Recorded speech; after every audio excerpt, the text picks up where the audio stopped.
Yukarı Tokyo Garaj'dan herkese merhaba. Abi GTR'ı boş ver de Lada ne oldu diyen kişiler. Hepinize selam olsun. Fakat kanalımıza yeni katılan kişiler var. Ne bu Lada davası diyenler. Hemen hızlıca özet geçeyim. Bundan bir seneden fazla oldu Lada projesine başlayalı. Buradaki amaç şuydu. Esasında her kesimden insanın niyetlenip de yapabileceği bir projeye başlayalım. Ancak proje öyle bir yere geldi ki bir Lada nasıl yapılamaza kadar getirdik işi. Uzatmayayım. Aracımız o kadar çürüktü ki. Şöyle bir geçmişe bakınca anlayacaksınız.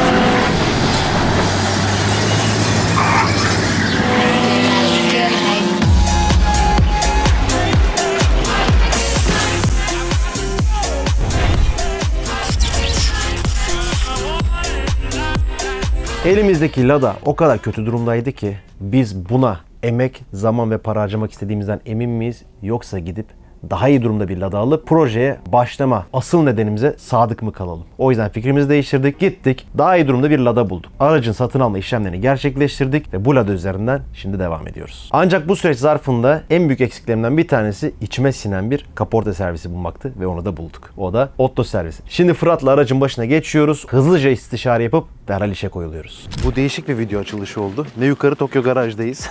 Mikail'in oradayız. Fırat Bey'le tanıştık bugün. Merhaba. Fırat Bey Sakarya'dan Otto Car Service'in sahibi. Bu projede birlikte hareket edeceğiz. Ve ilk defa bugün bir araya geldik. Şimdi Lada'ların başına gidiyoruz. Bir istişare yapalım diye. Bu birlikteliğe de tabii ki Mikail vesile oldu. Birlikten kuvvet doğar kısacası. Bak şu kısım onarılabilecek bir kısım. Örnek olarak söylüyorum. Şuraya bir tam çevirelim ama burası alttan söküp baktığımızda Buradan bakın. tamam.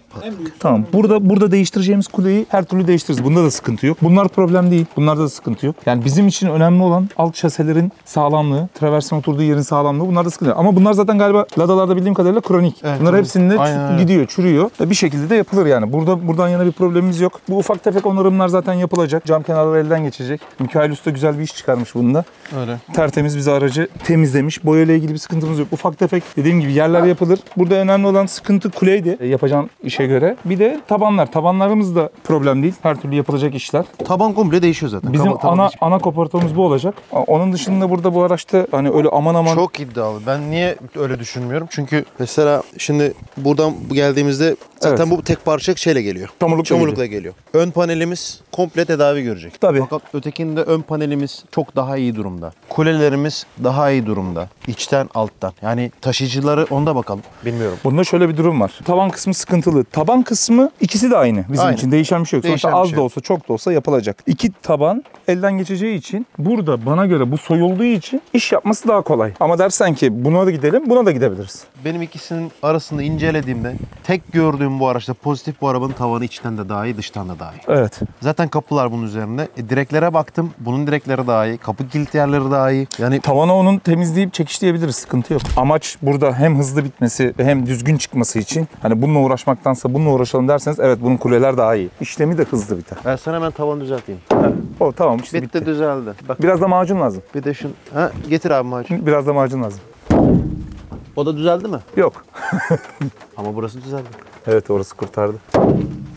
Tamam. Arkaya da bir tane daha. Bir tane de şurası kaldı.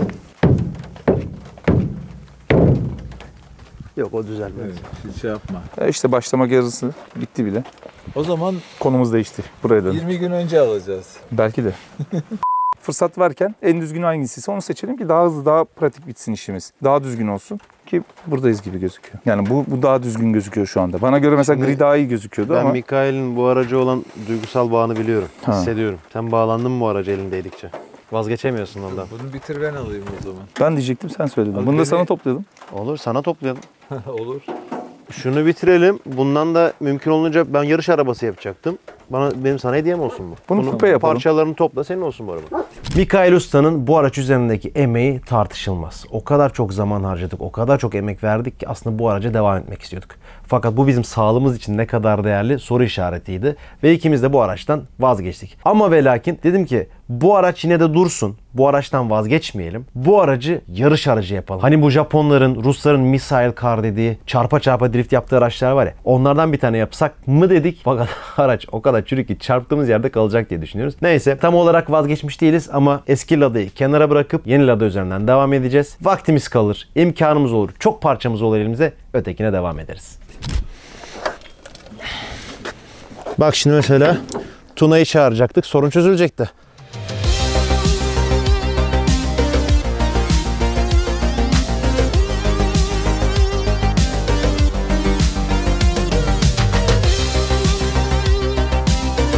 Yükledik bebeği. Şimdi bastırıyoruz buradan Sakarya'ya. Sakarya'da Ottokar servis bu aracın bütün kaportasını baştan sona elden geçirecek. Hadi çıkalım yola. Sen sus, hiçbir şey söyleme. Sen sus da gözlerin konuşsun. Öldür beni, sen öldür ki aşkın kalbimde hapsolsun. Hiçbir şey söyleme. Sen sus da gözlerin konuşsun. Öldür beni, sen öldür ki aşkın kalbimde hapsolsun. Ben sanki ben değilim, gözüm bir şey görmez oldu. Delirdim, aşkına çıldırdım. Aklım fikrim hep sen oldu. Ben sanki ben değilim, gözüm bir şey görmez oldu. Delirdim. Bak bunun buralarını tamir edelim. Çürük yerlerini tamir edelim. Buraları tamir edelim. Aksi bir şey olursa ben Mikail abiye bilgi vereceğim. O da bize diyecek ki işte nereden keseyim diye sorar. Keser getirirsin bir şey lazım olursa. Çamurluk ağzıdır bilmem ne. Bu ufak şeyleri bastırırız. Bunlardan yana sıkıntı yok. Ama çok zorlanacağımız bir şey olur. Lazım olur. Kesmemiz gerekir. Alırız o zaman. Ama şu anda öyle bir durum gözükmüyor. Yani araba o günden daha iyi gözüküyor gözümüze yani. Daha iyi duruyor yani. Hani şuraları falan temizleriz. Bunları elden geçiririz. Cam diplerini elden geçiririz. Hani gözümüze çarpan her şeyi elden geçiririz. Ondan sonra bizim kaçırdığımız bir şey olursa gene geldiğinde kontrol ettiğinde sen de söylersin. Onu da elden geçiririz ne gerekiyorsa. Ondan sonra inşallah gerisi sizde. Şeyi çok güzel ya. Arabanın sacı çok sağlam. Çok sağlam. Değil mi? Diğerine göre çok iyi ya. Yok, Lada olarak da sağlam. Yani diğer arabalardan da sağlam. Öyle gözüküyor. Yani bu 124 falan olsa böyle bir sacı olmaz. 124'ün sacı bundan daha mı ince? Tabii. Daha, ya bu kadar yaşlı Aynı şey olup da- aslında ama ne kadar fark var? Saç farkı çok var ya. Türkiye'de basılan saçla muhtemelen yurt dışındaki farklı olabilir. Buralar kalmamış baksana. Bunları yaparız. Bunlar sıkıntı değil. Bu cam dibi zaten. Elden geçiririz onu. Hani bizim gözümüze çarpıp, hani bizim elimizden geleni yaparız. Gözümüzden kaçan bir şey oldu mu, siz de geldiğinizde kontrol ettiğinizde bir kalemlemeni işaretleriz. Ona göre gene devam ederiz yani. Araç artık namus meselesine döndü abi ya. Sıkıntı yok abi onun. Bu şey ya, hani bizim için yaptığımız şey için söylemiyorum, hani Lada olduğu için söylüyorum. Çürük arabada Lada'yı falan getirip de kimse yaptırmıyor. Yani şu hale getirip de yaptırmıyor. Yaptırmak isteyenler genelde Mercedes yaptırıyorlar. İşte daha klasik arabalar yapıyor. Mesela Mini Cooper var içeride, onu yaptırıyor adam. Çünkü niye kıymetli araba? Şimdi bunu adam bizim çıkartacağımız rakamı bu sefer beğenmeyince, hani bu Şahin de olsa aynı para, Mercedes de olsa aynı para, değişen bir şey yok.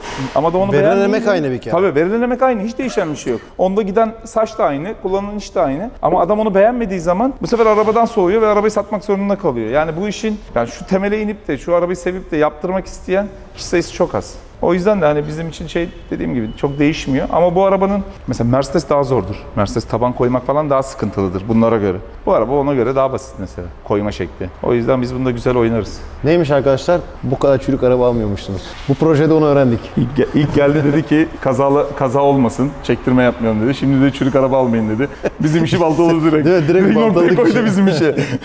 2 kere vurdu bizi yani. Bir kere de değil. Ama bu arada içeride yapılan Mini'yi görebiliriz değil mi? Tabii, gelin Mini'yi bakalım. de bir görün yani. Mini de Mini. 67 model Cooper. Bu Cooper olanı. Bu müşteri arabası. Müşteri aracı. İşte restorasyonu yapılıyor komple. Kaporta boyası bitti. Elektrik tesisatına geçtik ama tesisatta sıkıntı var. Çok ellenmiş. Muhtemelen sıfır tesisat takacağız. Mini Cooper'ın en büyük avantajı şey, bütün parçalar sıfır bulunuyor, biliyor. Yani ne istiyorsan var parça. İngiltere'den geliyor ama ne istiyorsan var. Katalog var. Biz oradan seçip istiyoruz, geliyor. İşte örnek şurada mesela bir kısım yeni gelen malzemeler var. Onun dışında da istediğimiz mesela şeyler de var. Hani ekstra gelmesini istediğimiz malzemeler de var. İşte stoplar gelecek. Ondan sonra cam fitilleri sıfır gelecek. Döşemeleri burada yapılacak. Onlar da var ama getirtmek sıkıntı. İşte bu arabanın en güzel yanı fren sistemi, tekerleri değişti bu aracın. Normalde küçük janttı. Bir tık daha büyüttük. Evet. Büyütünce evet, normalde 13 janttı bu. Eski jantları içeride atladı. Bir tane getirebiliriz. Küçük bir jantı vardı. Kaliperliye mi geçildi? Yoksa Kaliperli, evet. Yok bunlar normal disk. Arkaları da kaliperli olarak o şekilde. orijinalde kaliperli miydi? şey değil miydi? Disti. Orijinali Disti disti ama küçüktü. Jant küçük olunca distler de küçüktü. Büyük janta geçince değiştirdik. Yani eski jantı şuydu. Şey gibi böyle el arabası tekerleği. El arabası tekerine benziyor. Böyleydi. Ama tabii kıymetli mal. Evet, orası öyle. Mal kıymetli yani ama tabii dediğin gibi hani el arabası tekerleği. Şu üzerindeki lastikler, jantlar bile hani özel seçmece çok böyle bulunmayan şeyler. İşte aynaları falan geldi yeni. Kapı kolları geldi. Geliyor. Sürekli istiyoruz ama burada en büyük sıkıntımız bizim elektrik tesisatı oldu. Çünkü bu araba 67 yılından beri çok kişi ellemiş yani. Olmayan şeyler eklemişler. Şimdi biz hepsini bir kontrol ettik. Bir kısım çalışıyor tesisat ama bir kısımda sıkıntı var ve bu araba klasik toplandığı için olmaz yani. Dedik tesisat da çok maliyetli değil. Komple yeni tesisat getirecekler. Onu takacağız. Motoru burada komple elden geçecek, revizyon görecek. Çalışıyor motor ama yine revizyon görecek. Şanzıman motoru beraber. Böyle küçücük bir şey. Şuna bak ya. Abi bu hakikaten mini ya. JZ1. Motosikletin bu şeyinde bir şanzıman.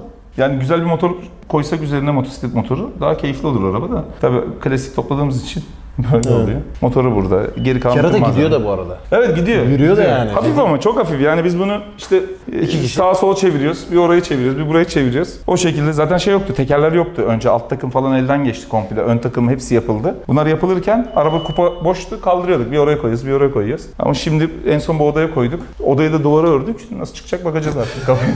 Onu düşünmeden falan. Araba buradayım, dükkan üstüne yapmışlar. Evet, dükkanın üstüne yaptık. Böyle güzel bir araç ama Mini Cooper efsane. Hakikaten nereden çıkacak araba? Buraya kapı gelecek. Ha öyle. Gelecek. O da iyiymiş. Buraya kapı gelecek. Şaka gibi hakikaten oda içinde duruyor.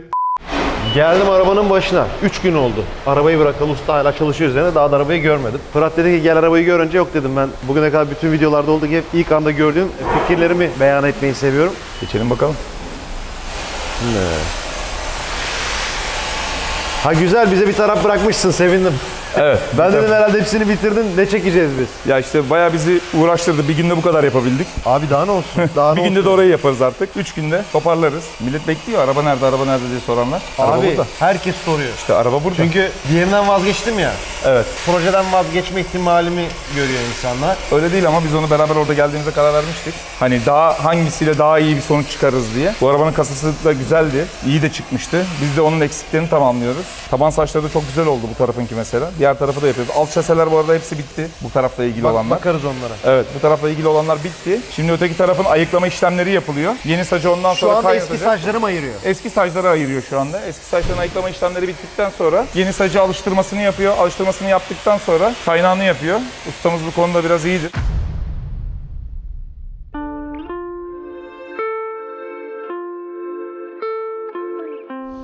...64'te başladım. 65 sonunda da ustaydım yani. Harbi ustaydım ama. Gülşen Babikoğlu'nun bütün arabalarını ben yapıyordum. Adile Naşit, Cüneyt Arkın rahmetli, babam hepsi geliyorlar.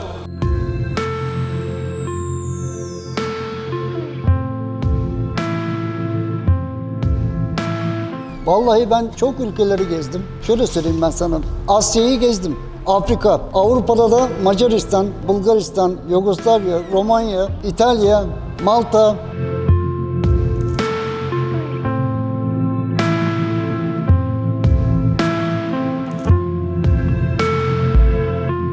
...50 model, 40 model Mercedes bile hala gidiyor yani. Niye?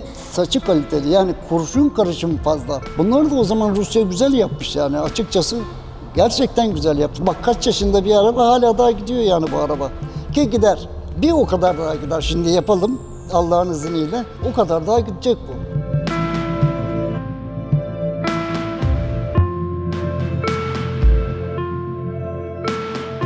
Eleman da yok, yetişmiyor. Kimse gelmiyor. Hani nerede var mı eleman yok, kimse yok. İsmail Usta'nın dediğini çok duydum, çok duyuyorum. Şimdi bugün araç sahibi diyor ki servis bulamıyorum aracımı yaptıracak.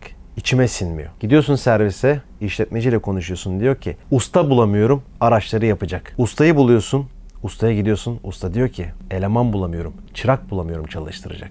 İş nereye geldi? Şaka değil, belki videolarıma çok yansıtmıyorum ama bütün ustalardan, işverenlerden ve araç sahiplerinden duyduğum bu. Usta bulamıyorum. Fırat Ergün, Ottakar Servis. Benim kendi işletmem. Yaklaşık olarak 7 senedir kendi işletmemi işletiyorum. Bu sektörde 20 yıldır varım. Araç topluyordum. Hasarlı araçları onarıyorduk, yapıyorduk. İhaleden alıyordum. O işten hala vazgeçmiş değiliz ama piyasaların şartları artık öyle her aracı alıp toplamaya müsait değil. Onun dışında mekanik kaporta onarımları, boya, elektrik, beyin, yazılım hepsini kendi içimizde çözmeye çalışıyoruz. Çözemediğimiz işler oluyor. Dışarıya yönlendirdiğimiz işler oluyor. Partner çalıştığımız firmalar var. Bu şekilde işletmemize devam ediyoruz. Sakarya Erenler'de. Ada AVM'nin hemen yanında iş yerimiz. Gerekli hizmetleri veriyoruz. Müşteriler memnun. Tabii ki her müşteri memnun etmek zor ama %98-99 başarıya sahibiz diyebiliriz yani. Araç geldi. Kontrollerini yaptık. İsmail Usta ile beraber kararını verdik. Taban saçları zaten değişecekti. O zaman da karar vermiştik. Gözüken çürük yerlerini bir gözden geçirdik. Nerelerde neler var diye. Dıştan gözükenleri. Önce bir sağ taban sacını keserek şaseleriyle birlikte taban sacını koyduk. Şimdi sol tarafına geçtik. Sol tarafını da aynı şekilde yapacağız. Ondan sonra daha öncesinde kapı menteşelerinde sıkıntı olmuş. Onlarla ilgili bir işlem yaptı İsmail Usta. Onları düzeltti. Kapılarını falan ayarlayacağız. Gözüken çürük yerlerini, direklerini, tavandaki göçüklerini elden geçireceğiz. Kulelerde vesaire bir sıkıntı gözükmüyor. Buralara fazla bir şey yapmamıza gerek kalmıyor ama ufak tefek çürükler var. Onları gene gözden geçireceğiz. Bir kısım belli yerdeki boyalarını kazıyacağız aracın. Bu kazıma işlemlerinden sonra altından çıkan çürükleri temizleyeceğiz. Gerekli güçlendirme işlemlerini yapıyoruz. Bu şekilde devam ediyor araç. Daha sonrasında sizin projeniz doğrultusunda işte gerekiyorsa alt takımlarla ilgili bir işlem yapacağız. Ön traversiyle, motor traversiyle oynama işlemi gerekebilir. Onunla bir işlemimiz olacak. Başka da öyle sıkıntılı bir durum gözükmüyor araçta. Aracımız gayet iyi. Güzel durumda. Hani şimdi kışın çok çamurlanıyor ya araba. Ne yapıyorsun? Bırakıyorsun kenarda. O çamur onda kalıyor mu? Kalıyor. Bir de kapıların içinde hani su akmak için hani delikler var altlardan, biliyor musun sen? Onlar zamanla tozla tıkanıyor. Tıkanınca ne oluyor? Nereden akacak su? Akmıyor. Ne yapıyor? Bu sefer orada pas yapıyor, çürütüyor. Oksijen kaynağı her zaman dediğim gibi her araç için geçerli değil ama bu tip araçlarda oksijen kaynağı kullanmamız gerekiyor. İki sacın birbirine tam bağdaştırıcılığını oksijen kaynağıyla daha sağlam yapabiliyoruz. O gaz altında da veya gaz altı dışında da frekans kaynağı veya başka bir kaynak da kullanılırsa o da başarılı olabilir. Ama bu araba için uygun değil. Özetimiz bu yani. Yani biz bunu şimdi yan taraftaki yeni araçlar için kullandığımızda bu zaten mümkün değil. Ama bu arabalar için kullandığımız bütün kaynakları biz %90'ını oksijen kaynağıyla yapıyoruz. Genellikle buralardan kopar arabalar. Dikkat ediyorsan kazalarda. Genelde çok görüyorum. Kuş serisi kazalarında Evet, kuş çok görüyorum. serisinde Buralardan patlamış. Direkt buradan kopuyor. Kopmasının sebebi de şu. Bunun üst sacını, demin konuştuğumuz üst sacını koyma muhabbeti var ya. Bunun iç saçları 5 parçadan oluşuyor dedi. Adam 5 parçaya bakmıyor. Bir dış sacını koyuyor. Sen yenilendiğini görüyorsun ve devam ediyorsun. Ama biz onu yaparken hani 5 sacını da koyup arasını iyi kaynatıp direkt içindeki sacını, kimi araçta 3 tane, kimi araçta 2 tane, kimi araçta 4 tane olan bu direkt saçlarını adam gibi yapıp güzelce kaynattığımız zaman bunu ister oksijenle kaynat, ister gazaltıyla kaynat ama işçiliğin hakkını verdiğin sürece o sıkıntı yaşanmaz. Şimdi bu araçta yaşadığımız sıkıntı aslında şöyle. Aracın üzerindeki saç o kadar eski ve o kadar çok çürük ki burada yeni saçla birleştirirken usta mecburen yer yer oralarda oksijen kaynağı kullanmak zorunda kalıyor. Fakat bu tabii yeni araçlar için söz konusu değil. Yeni saca alıştırırken bu sorunu yaşamıyorsunuz. Fakat eskisiyle yeniyi bir araya getirdiğinizde eskide o kadar çok kayıp var ki şu eritme esnasında oksijen kaynağıyla işi daha kolay çözebiliyorsunuz. Biz de ister istemez ustayla beraber bunu göz önünde bulundurarak bir tercih yapmak zorunda kaldık ve bir kısım yerde oksijen kaynağıyla devam etmek zorunda kaldık.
Görüyorsun işte yani bu şimdi ne olacak? Şuralardan katlanacak, ayarlanacak. Buradan boy kesilecek. Anladın mı? Bir şekilde buraya tam adapte olacak yani ayarlanacak. Ondan sonra montajını yapacağız. Tamam. Öyle yani. Bu şimdi emaneten böyle görüntü. Usta burayı kazınca foyası çıkmış. Tabii bu her şey çıktı. Oo. Biraz kazıyınca. Aynen. Çok çürükmüş. Ne yapalım? Bunun yenisini bulayım mı? Yenisi. Bulacağız değil mi? Tamam. Ben hemen getirtiyorum bunu. Tamam.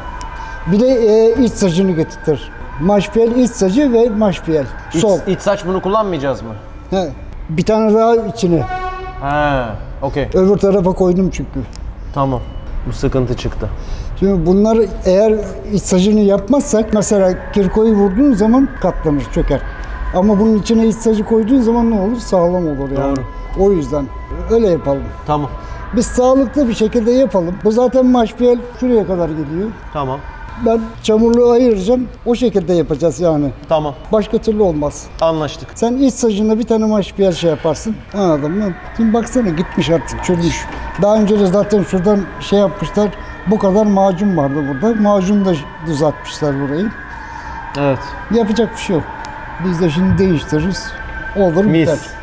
Şimdi araçlarımdan bir tanesi Sakarya'da yapılıyor. Bir tanesi İstanbul'da İkitelli'de yapılıyor. Bir tanesi başka bir yerde yapılıyor. Yani o kadar çok şehirler arası yolculuk yapmaya başladım ki her zaman her çekime yetişemiyorum. O yüzden bu bölümde işçilik görsellerimiz birazcık daha az oldu. Fakat bir sonraki bölümlerde bunları hızlandırmış ve telafi ediyor olacağız. Bu arada güzel bir haber vereyim. 23 Haziran'da JOT Festivali var. Aşağı Instagram hesabını bıraktım. Oradan detaylı bilgi alabilirsiniz. Ben de festivale katılacağım. Hatta 2 tane aracımı götüreceğim. Standımı da açacağım. Kısmetse orada görüşeceğiz. Abone olmadıysanız lütfen kanalıma abone olun ve yeni tişörtlerimden, mousepadlerimden, halılarımdan almak isterseniz de dmtr46.com sayfama girerek alabilirsiniz. Ayrıca Trendyol, hepsi bu arada oralara da girdik. Hatta Trendyol'da Azerbaycan'a da göndermeye başladık. Bu platformların yurt dışı satışları açıldıkça diğer ülkelere de ulaşıyor olacağız. İzlediğiniz için teşekkür ediyorum. Bir sonraki bölümlerde görüşürüz. Hoşça kalın.